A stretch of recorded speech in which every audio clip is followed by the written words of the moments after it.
Good morning friends, welcome back to my channel Susmita's time story. আশা করবো সকলেই ভালো আছো আর আমিও ভালো আছি। সকালবেলায় ঘুম থেকে উঠে এই যে দুয়ারে প্রথম যেটা কাজ থাকে দুয়ারে জল দেওয়া, তো সেটাই করছি। আর এখন থেকে তোমাদেরকে সাথে নিয়ে আজকের ব্লগটা শুরু করছি। আশা করবো আজকের ব্লগটা তোমাদের ভালোই লাগবে। ঘুম থেকে উঠে বাইরে বেরিয়ে এই যে দুয়ারে জল দেওয়া কমপ্লিট হলো।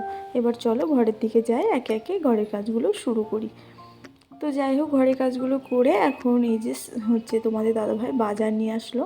তো বাজারের ব্যাগটা এখন তোমাদের সঙ্গে একটু দেখালাম, এখন রেখে দেবো। এখন আর বাজারটা গোছাবো না, চলো উপরে যাই, ছাদে চা চিনি সবটা যা যা লাগবে নিয়ে যাই, চাটা করে নিই। কারণ তোমাদের দাদাভাই সকালে চা না খেয়ে বাজারে গেছিলাম, বললাম যাও ততক্ষণ আমি কাজগুলো করে নিই, তারপরে আসবা তখন চাটা করে দিচ্ছি। ততক্ষণ আমার কাজ করে ফ্রেশও আমি হয়ে নেবো, তাহলে একসাথে খাওয়া হবে চাটা আর কি, না তো উনুনে আবার ডবল ডবল করতে হবে তাই।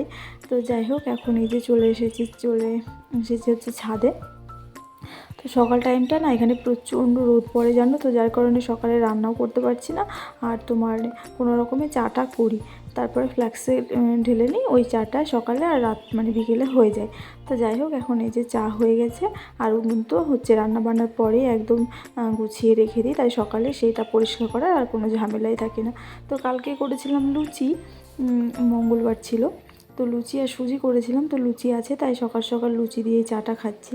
লুচি দিয়ে দুধ চাটা ভালো লাগে, কিন্তু সেটা খেলে আবার গ্যাস হয়, তাই আর কি লাল চাটাই করলাম। আর এখানে মামামের জন্য এই যে ম্যাগিও বসিয়ে দিয়েছি।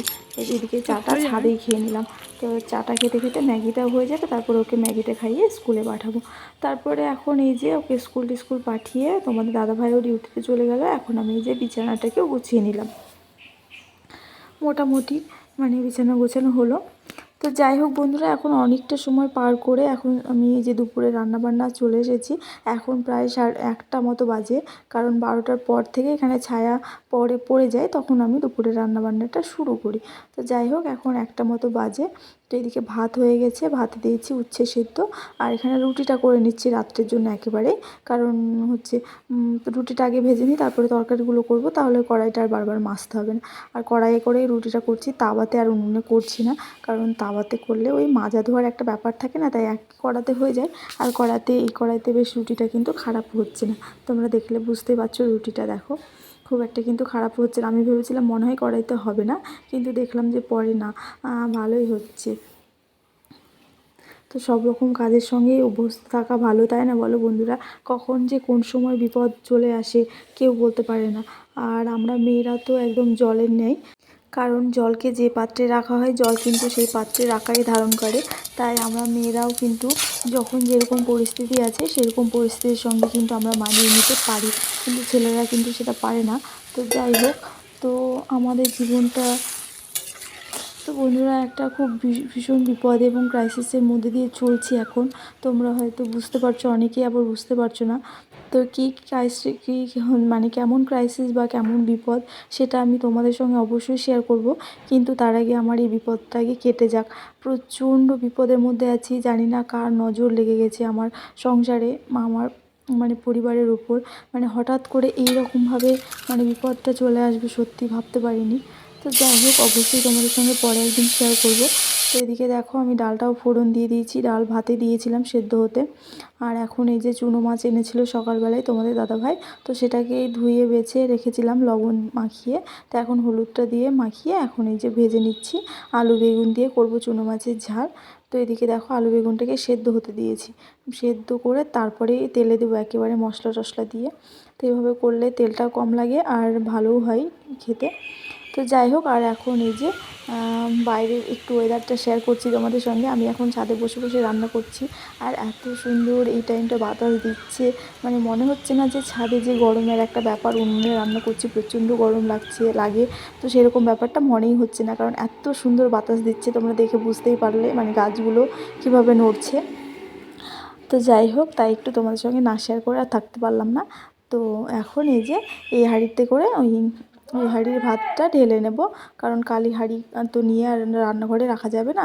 এই হাঁড়িতে ভাতটা তুলে তারপরে কালি হাঁড়ি কড়াই আমি ছাদ থেকে এক বালতি জল নিয়ে এসে মেজে ধুয়ে নিয়ে একেবারে উনুন টুনুন পরিষ্কার করে নিচে নেমে যাই। বারবার আর আসতেও হয় না, এবং সব বাসন টাসন একদম গোছানো মাজা ঝকঝক থাকে।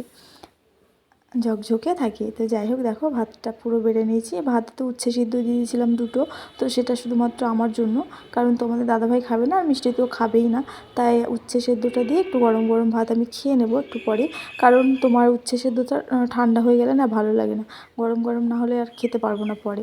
একদিন ওই রকম রেখে দিয়েছিলাম তো পরে নষ্ট হয়েছিল, তাই ফেলে দিতে হয়েছে। তাই এখন এই যে মেখে নিচ্ছি, এদিকে তরকারিটা হতে হতে একটুখানি বাটিতে ভাত নিয়ে আমি উচ্ছে সেদ্ধটা খেয়ে নেব।